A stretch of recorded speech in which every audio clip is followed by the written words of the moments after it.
च्या कारणावरून मला सांगितलं माझं ऍडमिशन होणार नाही। त्यांना जेव्हा मी सांगितलं मला लेखी द्या, त्यांनी लेखी दिलं नाही। इवन इथले जे शिक्षण अधिकारी आहेत ते सुद्धा मला बोलले की तुझ्या डॉक्युमेंट्स मध्ये काहीही चूक नाही। डॉक्युमेंट जर चूक तेव्हा झाली असती जेव्हा मी डॉक्युमेंट्स वेगळे भरलेत आणि फिजिकल डॉक्युमेंट्स मी दुसरे दिलेत।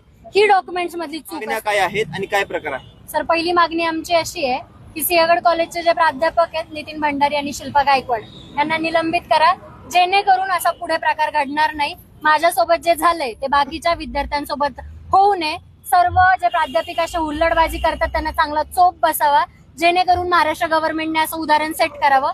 दुसरी मागणी आमची अशी आहे की तुम्ही जो 5वा राऊंड सीईटी सेलने आम्हाला दिलाय तर 5व्या राऊंड सोबत जागा सुद्धा द्यावी।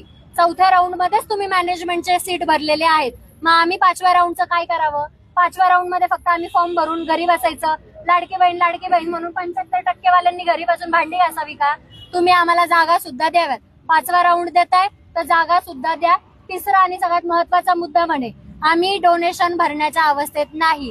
10% श्रीमंत माणसांचा विचार करून 90% जे शेतकरी आदिवासी जे घटक आहेत त्यांना डावलून चालणार नाही।